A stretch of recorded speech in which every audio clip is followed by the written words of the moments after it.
নমস্কার বন্ধুরা, সবাই কেমন আছেন? তো আজকের এই ভিডিওতে আমরা শিখব ফ্রেশ ওবিসি এনসিএল কিভাবে অ্যাপ্লাই করতে হয়। আর এই ফ্রেশ ওবিসি এনসিএল অ্যাপ্লাই করার জন্য কোন কোন ডকুমেন্ট দরকার, কিভাবে অ্যাপ্লাই করবেন, একটা কমপ্লিট গাইড কিন্তু আজকের ভিডিওতে আমি আপনাদেরকে দিয়ে দেবো। তো দেখুন, এই ওবিসি এনসিএল কিন্তু সবার জন্য নয়। তো রিসেন্টলি 66টি যে জাতিগোষ্ঠী ওবিসি তালিকায় স্থান পেয়েছে তাদের জন্য কিন্তু এই ওবিসি এনসিএল। তো এই 66টি জাতিগোষ্ঠীর মধ্যে যদি আপনি থেকে থাকেন, সেক্ষেত্রে কিন্তু আপনি ওবিসি এনসিএল এর জন্য অ্যাপ্লাই করতে পারবেন। তো সবাইকে কি অ্যাপ্লাই করতে হবে সেটাও কিন্তু নয়। যারা গভর্নমেন্ট জবের জন্য ফর্ম ফিল আপ করেছে, খুব তাড়াতাড়ি সামনে এক্সাম রয়েছে, তারা কিন্তু খুব সহজে ওবিসি এনসিএল পেয়ে যাবে। তো আজকের এই ভিডিওতে আমি সম্পূর্ণ প্রসেসটা আপনাদেরকে দেখিয়ে দেবো, কোথায় যেতে হবে, কি করতে হবে, এবং এই অনলাইন যে প্রসেসটা রয়েছে এটারও একটা পিডিএফ আমি বানিয়ে রেখেছি। আর কি কি ডকুমেন্ট লাগবে সেগুলোও কিন্তু আমি আপনাদের সাথে শেয়ার করব। তো প্রথমেই আমাদের কাজ হবে যে অনলাইন অ্যাপ্লিকেশনটা করে নেওয়া। তো আসুন আগে দেখে নিই যে অনলাইন অ্যাপ্লিকেশনটা কিভাবে করতে হয়। তো এটা করার জন্য প্রথমে আপনাদেরকে আমি যে ওয়েবসাইটটিতে চলে এসেছি, এই ওয়েবসাইটটিতে কিন্তু চলে আসতে হবে। কাস্ট সার্টিফিকেট wb.gov.in, এই ওয়েবসাইটের উপরে কিন্তু আপনাদেরকে চলে আসতে হবে। তো এখানে আসার পর এখানে আপনি দেখতে পাচ্ছেন যে ওবিসি যে সেকশনটা রয়েছে, এই সেকশনটার উপরে যখন আপনি আসবেন, তারপর এখানে দেখতে পাচ্ছেন apply for fresh OBC or state OBC NCL. তো এখানে আপনি মোবাইল থেকে বা ল্যাপটপ বা কম্পিউটার থেকে কিন্তু করতে পারবেন। তো এখানে এটার উপরে ক্লিক করে দেবেন। তো ফর্মটা ওপেন হয়ে গিয়েছে। তারপর আমাদের কি করতে হবে, দেখুন এখানে ফার্স্ট যে পয়েন্টটা রয়েছে সেটা আমাদের কি বলছে, do you have any digitise caste certificate? আপনার কি কোনো ডিজিটাল কাস্ট সার্টিফিকেট আছে? যদি থাকে সেক্ষেত্রে ইয়েস করব, আদারওয়াইজ যদি না থাকে নো করব। তো এখানে আমি একটা সার্টিফিকেটের নাম্বার দিয়ে আপনাদেরকে দেখাবো, সেই জন্য আমি এখানে ইয়েস সিলেক্ট করলাম। যদি আপনি ইয়েস সিলেক্ট করেন সেক্ষেত্রে কিন্তু এখানে কিছু কিছু এখানে সেকশন অটোমেটিক ফিল আপ হয়ে যাবে, যেহেতু আপনার সার্টিফিকেটের নাম্বারটি আপনি এখানে দিচ্ছেন। আর যখন দেবেন সেক্ষেত্রে কিন্তু এই ওয়েবসাইটে যে ডাটা আছে, আপনি ফর্ম ফিল আপ করার সময়, আপনি কাস্ট সার্টিফিকেট বানানোর সময় যে ডেটাগুলো তাদেরকে দিয়েছিলেন, যে ডকুমেন্ট দিয়েছিলেন, সেটা কিন্তু তাদের কাছে রয়েছে, তারা এই ওয়েবসাইটে আপডেট করে দিয়েছে। তো এখানে যখন আপনি আপনার কাস্ট সার্টিফিকেটের নাম্বারটি দেবেন এবং এখানে যখন ডেট অফ বার্থটা দেবেন, সেখানে এখানটায় দেখবেন যে অটোমেটিক্যালি কিছু কিছু এখানে সেকশন ফিল আপ হয়ে গিয়েছে। তো এখানে আমি ডেট অফ বার্থটা দিয়ে দেবো, সরি, এখানে ডেট অফ ইস্যুটা আমি এখানে দিয়ে দেবো। তো সার্টিফিকেটটি 2017 সালে ইস্যু হয়েছে। তো এখানটায় ক্লিক করবেন। ক্লিক করার পর আপনি একটু উপরের দিকে স্ক্রল করে যাবেন, এখানে সালগুলো রয়েছে। তো এটা 2017 সালে ইস্যু করা হয়েছে। তো 2017 সালের জানুয়ারি মাস, আর এটা 24 তারিখে কিন্তু ইস্যু করা হয়েছে। তারপর এখানে ভেরিফাইয়ের উপরে আপনাকে ক্লিক করতে হবে। তো এখানে ডিস্ট্রিক্ট দেখতে পাচ্ছেন আলিপুরদুয়ার, সাব ডিভিশনও কিন্তু সিলেক্ট হয়ে এসছে। এবার এখানে ব্লক, যদি আপনি গ্রামে থাকেন সেক্ষেত্রে ব্লক, যদি আপনি টাউনে থাকেন সেক্ষেত্রে মিউনিসিপ্যালিটি। তো এখানে ব্লক আপনাকে সিলেক্ট করতে হবে। তো কোন ব্লকে আপনি আছেন, যদি গ্রামে থাকেন সেক্ষেত্রে আপনাকে ব্লক সিলেক্ট করতে হবে। আর এখানে তারপর গ্রাম পঞ্চায়েত সিলেক্ট করতে হবে যে আপনার গ্রাম পঞ্চায়েতটা কোনটা। যদি মিউনিসিপ্যালিটি থাকে সেক্ষেত্রে কিন্তু এখানে ওয়ার্ড সিলেক্ট করতে হবে। তো আপনি এটা নিশ্চয়ই জানেন যে আপনার কোন ব্লক, কোন গ্রাম পঞ্চায়েত অথবা কোন মিউনিসিপ্যালিটিতে আপনি থাকেন, অথবা কোন ওয়ার্ড সেখানে আপনার রয়েছে, সেটা কিন্তু আপনি জানেন। তো এখানে নেক্সট হচ্ছে 2, সেকশন 2 তে এখানে কি বলছে দেখুন, এখানে ওবিসি অটোমেটিক হয়ে আছে, এখানে কিছু করতে হবে না, এখানেও কিন্তু আপনি কিছু পরিবর্তন করতে পারবেন না। তারপর দেখুন এখানে কাস্ট, ট্রাইব অর কমিউনিটি, সেটা কিন্তু এখানে অলরেডি নিয়ে নিয়েছে ফর্ম ফিল আপের সময় আমরা যেটা করেছিলাম। তো এখানে নেওয়ার অলরেডি উঠে গিয়েছে। তারপর এখানে দেখুন নেম রবি প্রধান অটোমেটিক উঠে গিয়েছে, ফাদার নামও উঠে গিয়েছে, কিছু করতে হচ্ছে না। মোবাইল নাম্বার কিন্তু এখানটায় আপনাকে দিতে হবে। তো এই সেকশনটা এসে আপনাকে এই যে মোবাইল নাম্বার, তো এখানে মোবাইল নাম্বার দিয়ে দিবেন। তারপর এখানে ইমেল অ্যাড্রেস আপনার কি রয়েছে, কারেন্ট ইমেল অ্যাড্রেস যেটা আপনি এই মুহূর্তে ইউজ করছেন, সেটা এখানে দিয়ে দেবেন। তারপর এখানে কি বলছে, document required at least one. তো এখানে অনেকগুলো ডকুমেন্ট রয়েছে, তো আপনাকে অ্যাট লিস্ট একটা ডকুমেন্টস, ন্যূনতম একটা ডকুমেন্ট কিন্তু দিতে হবে। তো এখানে এপিক নম্বর মানে আপনার ভোটার কার্ডের যে নাম্বার রয়েছে সেটা এখানে দিয়ে দিতে হবে। তারপর এখানে আধার নম্বর, আপনি চাইলে এটাও দিতে পারেন, আধার নাম্বার এখানে দিতে পারেন। তারপর কি বলছে, সিলেক্ট ক্যাটাগরি। তো এটা কিসের না, এটা হচ্ছে খাদ্য সুরক্ষার কার্ড। মানে আপনার বাড়িতে যে খাদ্য সুরক্ষার কার্ড আছে, দেখুন এখানে বিভিন্ন ক্যাটাগরি রয়েছে, double A Y, P double S, S P double S. তো আপনার যে ক্যাটাগরির কার্ড, আপনি কার্ডের উপরে দেখতে পাবেন যে কোন ক্যাটাগরির কার্ড, সেখান থেকে দেখে এখানে সিলেক্ট করে দেবেন। তারপর খাদ্য সাথী নাম্বার কি রয়েছে সেটাও কিন্তু তার উপরে রয়েছে, সেটাও এখানে আপনাকে দিয়ে দিতে হবে। সেই রেশন কার্ড দেখে, খাদ্য সাথীর যে কার্ড রয়েছে সেটা দেখে এখানে দিয়ে দিতে হবে। নেক্সট এখানে আমাদের আমাদের পয়েন্ট হচ্ছে 8, এখানে ডেট অফ বার্থ দিতে হবে, আপনার জন্ম তারিখ কত রয়েছে এখানে দিয়ে দেবেন। তারপর এখানে present address West Bengal already উঠে আছে। ডিস্ট্রিক্ট দেখুন আলিপুরদুয়ার, এখানে কিছু করতে হচ্ছে না, অটোমেটিক উঠে আছে। তো দেখতে পাচ্ছেন? তো এগুলো কিন্তু আমাদের করতে হবে না। যেগুলো এখানে অলরেডি উঠে আছে সেগুলো কিন্তু আর কিছু করতে হবে না। তারপর দেখুন পুলিশ স্টেশন, এটা কিন্তু সিলেক্ট করতে দিচ্ছে। তো এখানে পুলিশ স্টেশন আলিপুরদুয়ার দিয়ে দিলাম। তারপর এখানে গ্রাম পঞ্চায়েত যেটা আগে দিয়েছেন, ঠিক আছে? এখানটায় দেওয়া হয়েছিল। তো এখানে এখানে ব্লক দেওয়া হয়েছিল আর এখানটায় কিন্তু গ্রাম পঞ্চায়েত দেওয়া হয়েছিল। তো এই গ্রাম পঞ্চায়েত বা ওয়ার্ড এখানে দিয়ে দিবেন, ঠিক আছে? তারপর এখানে ভিলেজের যে নাম রয়েছে বা টাউনে কোথায় আপনি থাকেন সেটা এখানটায় দিয়ে দেবেন। তো এটা দেওয়ার পর একটু নিচের দিকে আসবেন, তারপর এখানে দেখুন পোস্ট অফিস রয়েছে, কোন পোস্ট অফিস আপনার সেটা দিয়ে দিতে হবে। এখানে পিন নাম্বার কি রয়েছে সেটাও এখানে দিতে হবে। তারপর কি বলছে 9 নম্বরে, ন্যাশনালিটি। ন্যাশনালিটি হচ্ছে ইন্ডিয়ান। তারপর দেখুন এখানে রিলিজিয়ান, আপনি কোন ধর্ম থেকে বিলং করেন, হিন্দু, মুসলিম, খ্রিস্টান, তো এখানটায় দিয়ে দেবেন। তো এখানে যদি হিন্দু হন তাহলে হিন্দু, মুসলিম হলে মুসলিম। তারপর এখানে আপনার জেন্ডার দিতে হবে, মেল বা ফিমেল আপনি এখানে সিলেক্ট করে দেবেন। তারপর দেখুন এখানে ইনকাম সার্টিফিকেট দিতে হবে। তো এখানে কিন্তু অনেকের একটা কনফিউশন রয়েছে যে ইনকাম সার্টিফিকেটটা কার দিতে হবে।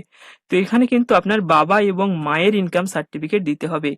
কি করতে হবে, বাবা এবং মায়ের জন্য আলাদা আলাদা ইনকাম সার্টিফিকেট প্রথমে আপনি বার করবেন এবং সেটি বার করার পর সেই সার্টিফিকেটটাকে একটা পিডিএফ এর মধ্যে আপনাকে নিয়ে আসতে হবে এবং সেই পিডিএফটা কিন্তু এখানে আপলোড করতে হবে। এখানে চুজ ফাইল করবেন, ব্রাউজে এখানে ক্লিক করে তারপরে কিন্তু এখান থেকে আপনি ফাইল পেয়ে যাবেন এবং সেটা এখানে আপডেট করে দেবেন। এখানে আপলোড করে দেবেন। আপলোড করার পর এখানে দেখুন অ্যাপ্লিক্যান্টস ফটোগ্রাফ, তো এখানে আপনার ফটোগ্রাফও কিন্তু দিতে হবে। তো ব্রাউজের উপরে ক্লিক করে আপনি এখানে ফটো আপলোড করে দিতে পারবেন। আচ্ছা, তারপর এখানে কিন্তু একটা ভাইটাল পয়েন্ট রয়েছে, এটা হচ্ছে 14 নম্বরে আমরা চলে এসেছি। কি বলছে, প্যারেন্টস সার্ভিস ডিটেলস, মানে আপনার বাবা এবং মা কোন জায়গায় কাজ করে, কি কাজ করে সেটা কিন্তু এখানে আপনাকে জানাতে হবে, যেহেতু আপনি এনসিএল সার্টিফিকেট বানাচ্ছেন। তো এখানে যদি আপনার বাবা কোনো সেন্ট্রাল গভর্নমেন্টের এমপ্লয়ি হয় বা স্টেট গভর্নমেন্টের এমপ্লয়ি হয়, তো সেক্ষেত্রে এখানে দেখুন কোনো আর্ম ফোর্সে কাজ করে, কোনো প্রফেশন রয়েছে আলাদা, কোনো বিজনেস করে, তো সেক্ষেত্রে আপনাকে এইগুলো সিলেক্ট করতে হবে এবং এর প্রমাণ দিতে হবে। যদি আমি দেখুন এখানে স্টেট গভর্নমেন্ট করি, সেক্ষেত্রে কোথায় কাজ করে, কবে জয়েন করেছে, সবকিছু কিন্তু এখানটায় দিতে হবে। তো এগুলো কিন্তু আপনার বাবা জানে, ঠিক আছে? তো যদি কোনো জায়গায় জব করে থাকে সেক্ষেত্রে তার কাছ থেকে আপনি এই ডকুমেন্টসগুলো নিয়ে নিতে পারেন। তার কাছ থেকে এটা নিয়ে নিতে পারেন যে কবে চাকরি পেয়েছে, কোথায় চাকরি করছে, সবকিছু কিন্তু এখানে আপনাকে ফিল আপ করতে হবে।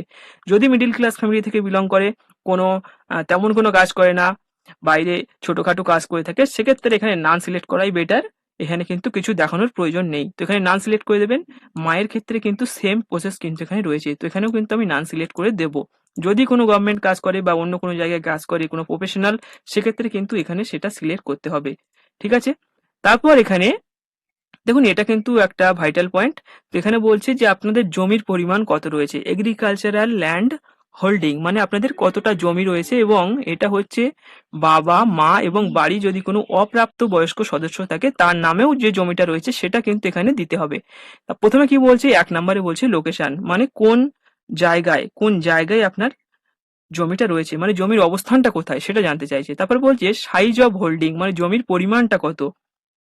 তো এটা আপনি আপনার যে রেকর্ড রয়েছে বাড়ির, তো এটা কিন্তু সেখানে আপনি পেয়ে যাবেন যে হোল্ডিং কতটা রয়েছে, টোটাল আমাদের কতটা জমি রয়েছে রেকর্ডে রয়েছে, তো সেটা কিন্তু এখানটায় বসাতে হবে। তারপর বলছে সাইজ অফ ইরিগেটেড ল্যান্ড, মানে কতটা জায়গায় চাষবাস করা হয়। ইরিগেটেড ল্যান্ড বলতে এটাই বোঝানো হচ্ছে যে জায়গাটায় জলসেচের ব্যবস্থা রয়েছে। তো জলসেচ যেখানে করা হয় সেই জায়গাটা হিসাব করে দেখবেন যে কতটা জায়গায় চাষ করা হয় বছরে, তো সেই জায়গাটার পরিমাণটাই বাক্সে লিখতে হবে। তারপর আমাদের 4 নাম্বার পয়েন্ট বলছে সাইজ অফ আনইরিগেটেড ল্যান্ড, মানে এমন অনেক জমি থাকে যেখানে কোনো চাষবাস করা হয় না, বন্ধ অবস্থায় পড়ে থাকে, তো সেই জমির পরিমাণটা কতটা সেটা কিন্তু এই বক্সে আপনাকে লিখে জানাতে হবে। তারপর বলছে যে এখানে percentage of irrigated land holding to statutory ceiling limit under state land ceiling law, তো স্টেট ল্যান্ড সিলিং ল অনুযায়ী আপনার টোটাল হোল্ডিং কত।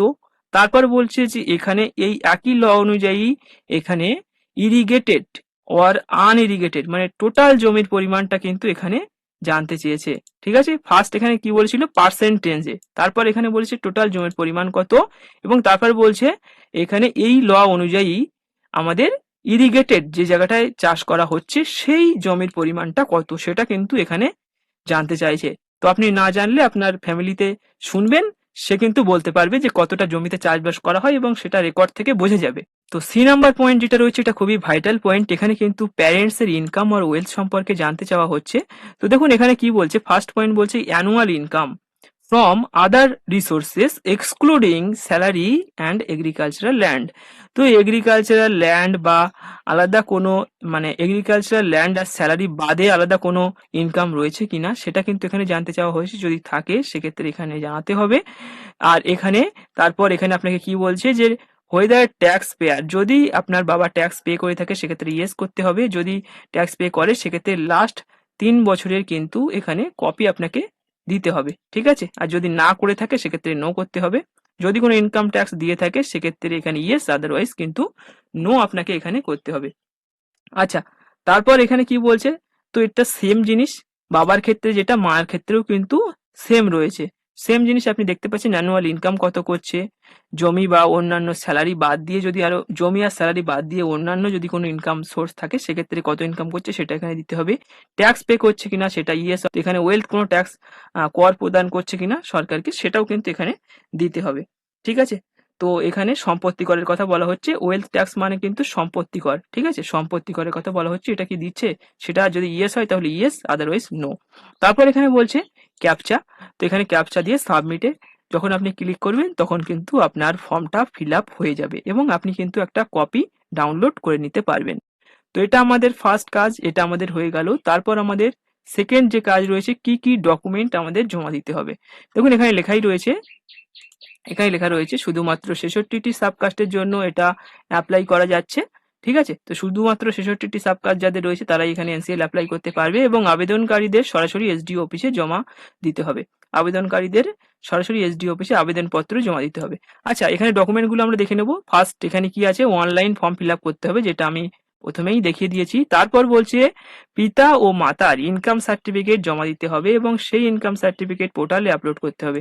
তো আপনি স্ক্যান করে যে ইনকাম সার্টিফিকেটটা বাবা এবং মায়ের পোর্টালে আপলোড করেছেন সেই সেম ইনকাম সার্টিফিকেটের আপনি জেরক্স কপি কিন্তু কোথায় জমা দেবেন, সেই ফর্মের সাথে অ্যাটাচ করে কিন্তু আপনাকে এসডি অফিসে জমা দিতে হবে। 3 নাম্বার কি বলছে, ক্যান্ডিডেট ও পিতা মাতার ভোটার কার্ড, আধার কার্ড, রেশন কার্ড এবং প্যান কার্ডের জেরক্স কপি কিন্তু আপনাকে জমা দিতে হবে। তো এই ডকুমেন্টসগুলো আপনাকে নিতে হবে। তার সাথে সাথে 4 নাম্বার কি বলছে, যে সরকারি চাকরির পরীক্ষার জন্য এনসিএল প্রয়োজন তার সাপোর্টিং ডকুমেন্ট বা প্রুফ কিন্তু আপনাকে জমা দিতে হবে। তো আপনি যে ফর্মটা ফিল আপ করেছেন সেই ফর্মের একটা কপি দিতে পারেন, বা যদি আপনার অ্যাডমিট এসে থাকে সেই অ্যাডমিটের একটা জেরক্স কপিও দিতে পারেন। সেক্ষেত্রে কিন্তু আপনার কাজটা খুব তাড়াতাড়ি হয়ে যাবে। তারপর 5 নাম্বার কি বলছে, কোর্ট এফিডেভিট। তো এখানে কি বলছে, first class magistrate or executive ম্যাজিস্ট্রেটের কিন্তু এটা দরকার হবে, তাদের সাইন কিন্তু এখানে দরকার হবে। তো কি বলছে, কোর্ট এফিডেভিট জমা দিতে হবে। এফিডেভিটে পিতা মাতার ইনকাম, প্যান কার্ডের বিবরণ এবং অ্যাপ্লিকেন্টের সাবকাস্ট ডিক্লারেশন উল্লেখ থাকতে হবে। তো এটা কিন্তু আপনাকে দিতে হবে, কোর্ট এফিডেভিট কিন্তু আপনাকে করতে হবে। এবং কার কাছ থেকে করতে হবে না, ফার্স্ট ক্লাস ম্যাজিস্ট্রেটের কাছ থেকে কিন্তু আপনাকে করতে হবে, আর এক্সিকিউটিভ ম্যাজিস্ট্রেটের কাছ থেকে আপনাকে করতে হবে। তো প্রথমে আপনাকে ফর্ম ফিল আপটা করে নিতে হবে। ফর্ম ফিল আপ করার পর যে ডকুমেন্টসগুলো আমি এখানে বলে দিলাম এই ডকুমেন্টসগুলো কিন্তু আপনাকে জোগাড় করে জমা দিতে হবে। কোথায় না, এসডি অফিসে কিন্তু জমা দিতে হবে। এত সময় ধরে আমি যে ফর্ম ফিল আপের প্রসেসটা দেখালাম সেটা কিন্তু আমি এই জায়গাটায় এই পিডিএফ এর মাধ্যমে সব কিন্তু বুঝিয়ে দেওয়ার চেষ্টা করেছি। এখানে কিন্তু আমার লেখা রয়েছে, এখানে আপনি দেখতে পাচ্ছেন সবকিছু কিন্তু এখানে লেখা রয়েছে। কাস্ট সার্টিফিকেটের ওয়েবসাইটে ভিজিট করা থেকে শুরু করে কোথায় কোনটা সিলেক্ট করতে হবে সবকিছু কিন্তু এই জায়গাটায় লেখা রয়েছে। এবং সবকিছু কমপ্লিট হয়ে যাওয়ার পর আপনাকে সমস্ত ডকুমেন্ট সেগুলো কিন্তু জেরক্স করতে হবে, জোগাড় করতে হবে। তারপর কিন্তু এখানে আপনি দেখতে পাচ্ছেন আয়ের শংসাপত্র কোথা থেকে নিতে হবে, পঞ্চায়েত এলাকার বিডিও অফিস থেকে অথবা পৌরসভা এলাকার এক্সিকিউটিভ অফিসারের কাছ থেকে আয়ের শংসাপত্র গ্রহণ করতে হবে। সার্ভিস রেকর্ড, যদি আপনার বাবা মা সরকারি চাকরিজীবী বা অবসরপ্রাপ্ত হন তবে তাদের সার্ভিস রেকর্ড আপলোড করা আবশ্যক। তো এখানে সবকিছু জমা দেওয়ার পর আপনাকে কি করতে হবে, পরবর্তী পদক্ষেপ কি আছে, 66টি সম্প্রদায়ের জন্য। তো এখানে আপনি দেখতে পাচ্ছেন আপনাদের অনলাইন জমা দেওয়ার পর হার্ড কপি বসিরহাট এসডিও অফিসে প্রয়োজনীয় কাগজপত্র সমেত জমা দিতে হবে। তো এটা আপনারা আপনাদের যে এসডিও অফিস রয়েছে সেই এসডিও অফিসে কিন্তু আপনাদেরকে জমা করতে হবে। তো এখানে আমি যেহেতু বসিরহাট থেকে সেহেতু কিন্তু এটা লেখা রয়েছে, তো বসিরহাটের জন্য কিন্তু এটা করা হয়েছিল। তো আপনাদের কিন্তু ঠিক এই প্রসেসটা আমি এত সময় ধরে যে প্রসেসটা আপনাদেরকে দেখালাম এই প্রসেসের মাধ্যমে কিন্তু সম্পূর্ণ কাজটা করতে হবে, তাহলে আপনারা খুব শীঘ্র কিন্তু ওবিসি এনসিএল পেয়ে যাবেন। তো আশা করি আপনাদেরকে আমি বোঝাতে পেরেছি। তো ভিডিওটি ভালো লাগলে অবশ্যই ভিডিওটিকে একটি লাইক করে দেবেন, বন্ধুদের সাথে শেয়ার করবেন। আর আপনি যদি আমাদের ইউটিউব চ্যানেলে প্রথমবার ভিজিট করেন সেক্ষেত্রে অবশ্যই আমাদের চ্যানেলটিকে সাবস্ক্রাইব করে পাশে থাকবেন। ধন্যবাদ।